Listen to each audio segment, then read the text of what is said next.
Hey, what's going on, guys? Chris back with you with another unboxing and review video. We've already actually unboxed this, but I'll show you a little bit of a snippet of what it comes in. This is the 125-inch 8K, 4K Ultra HD 3D ready projector screen by Akia. The link will be in the description box below. You guys can read more specs about it after the video is complete, but this projector screen is beautiful. Ultra thin velvet bezel around the side, seamless, edgeless, beautiful projector screen. And this screen is a 16.9 ratio screen. And when I do say 125 inches, that is top left corner to bottom right corner, diagonally up 125 inches from point to point there. We're gonna jump right into the video. We're gonna show you some installation tips. This obviously is not the permanent location, but this thing is a home theater dream. So let's go ahead and get into the video. The company does offer other size inch screens as well, even larger screens and smaller screens if 125 inches can't fit in your space. So again, look for those links right underneath the video in the description box below. Alrighty guys, so a couple things, tips and tricks for you while you are setting up and installing the screen here. The two white cloth soft protectors that you did see on the top of the box, they come in two long sheets, and it's actually perfect for laying down the screen on your kitchen floor, your living room floor. Remember, this is a 125-inch 16.9 screen, 125 inches from corner to corner here. So this takes up a lot of room. I actually had to push my kitchen table all the way over here against my refrigerator, and this is the easiest way to do it. Of course, carpet would just be the same. Just vacuum up your carpet, lay that down. You probably could skip this step, but I just want to make sure it's nice and fresh and crisp. So first I vacuumed my floor, then I laid that down, and now I have it on top of here. So the instructions are very simple here. Let's go ahead and look at that. This is the way I have laid it down. Now I do need to go ahead and use my brackets here. So we will of course be putting that together.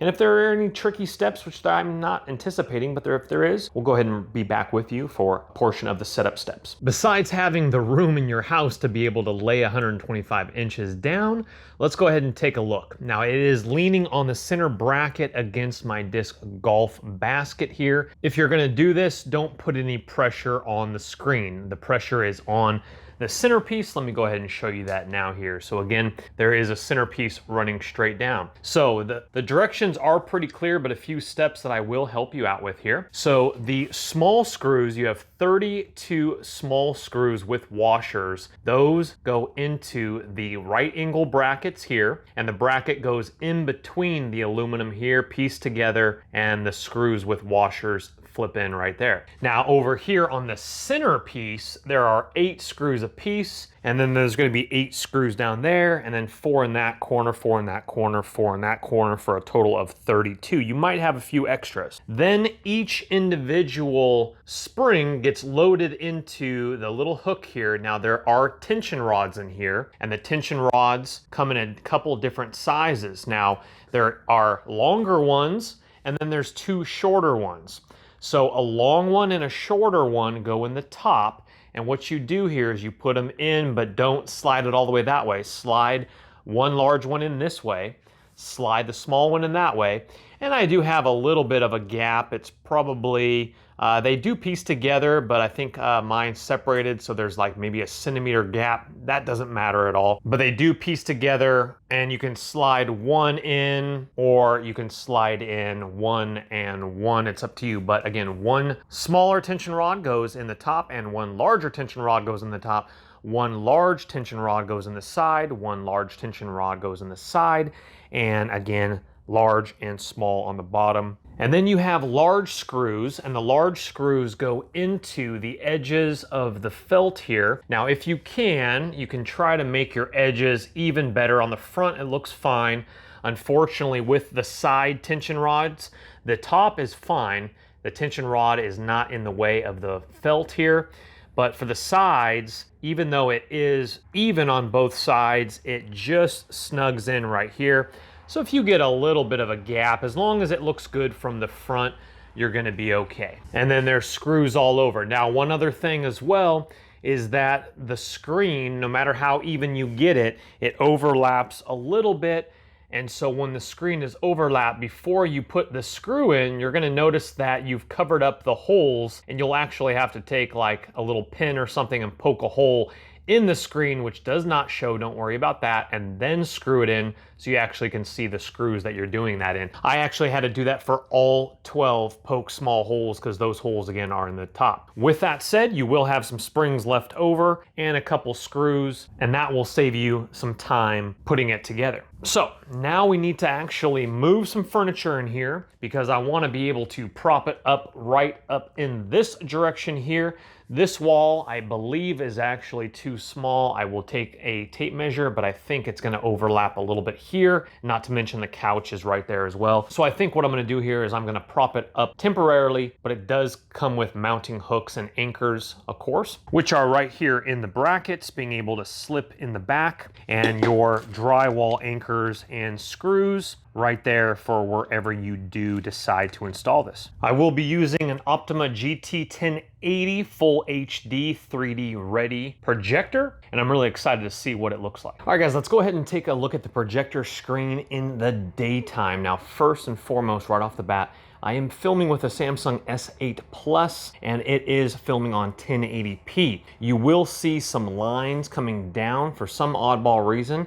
It's the projector. Projectors do that with this phone. I've reviewed other projectors before, and it's not anything to do with the projector. It's not anything to do with the screen. It has to do with my phone. So you're gonna see some lines coming down right about there. It's just the display of that entering in here. I'm not exactly sure, but in person, I do not see any of those lines coming down. But as I'm looking on the phone, then I can see them. So let's go ahead and take a look at this. I will be bumping around because I don't want to get a copyright on this video. This is just a beach scene that is probably on a loop, but I want to show you the daytime shot. I am using an Optoma GT1080 projector. It's a short throw. And as you can see there, we are probably 5 feet away from the screen, just going straight up here. Now, as you can see, because obviously this is not the permanent location, you wouldn't have that little thing. See how it's hitting the box and getting a little bit off of the screen here, and then also on the corner there, because it's literally such a short projector. Now, this particular projector that I've set up for a backward shot, just testing out a couple different projectors. This one is your typical longer range if you had it mounted behind you, your head, or if you had it mounted to the ceiling. And that is obviously quite a bit further. That's probably 8 feet, 7 feet closer. The Optoma is made for gaming. They have some sweet features to it, but we are, of course, reviewing a projector screen, not the projector, but the projector can definitely help out with the clarity. Well, guys, again, we're not gonna play too much of this, but look at the crisp and clarity. This is daytime, and this is with full French door windows leading out to my patio. So obviously it depends upon the projector unit, but look at all the natural light pouring in, not to mention over here on this side of the kitchen as well, pouring in, and the screen looks absolutely fantastic. It does take a little bit of time to mess around with your keystone as I'm walking in front of the screen here, but that's okay. I do want to block it so we can see here down below. Beautiful velvet seamless edge there, just goes right on the top. No thick border at all the way up the side here, as the projector screen is right on the edge, meeting the corner to corner. 125 inches with a nice little small logo down here at the bottom right. I remember years ago, my cousin, he had a very expensive projector screen, and this one looks 10 times better with a very almost next to none border like that. I really, really like that instead of that thick bezel like that.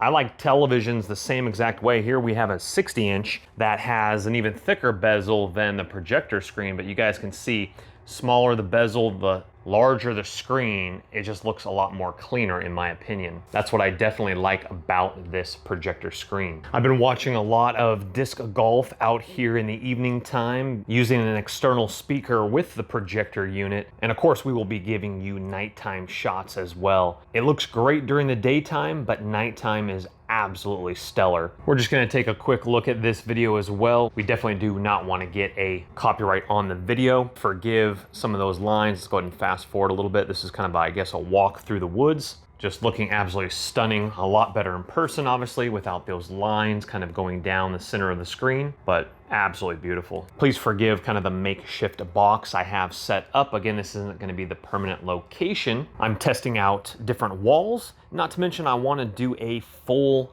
theater room video series, so stay tuned. Make sure you're subscribed for that one. All right, guys, we're going to check out some different shots now. It is completely dark. There's no light coming in from outside, and there are no lights on in the house. So this is what your projector screen would look, cranking out a beautiful picture, vivid colors. Obviously, this is probably color corrected, and we're not going to play too much again. Let's go ahead and look at a few more different options though, but definitely crisp and nice. It's looking great up on that screen. Obviously, the projector has a lot to do with that as well. All right, guys, let's go ahead and take a look at a different, oh, beautiful. This is Switzerland, and absolutely gorgeous, absolutely stunning. Projector is absolutely beautiful. Screen is beautiful. It's doing a great job just cranking it right out on there, 125 inches. I'm definitely impressed with the screen. Also, guys, please stay tuned for my home theater build. Make sure you're subscribed for that. Well, guys, thank you so much again for watching the video. Thumbs it up if it has given you an informed decision. If you want to create your own home theater, pick one of these Akia 125-inch projector screens up. And again, those links will be in the description box below for this exact same one. Subscribe on your way out, guys, and we'll see you on the next video. My name's Chris. Take care for now. Bye-bye. Don't let the party stop, guys. Hit one of these videos, continue to watch. We'll see you soon.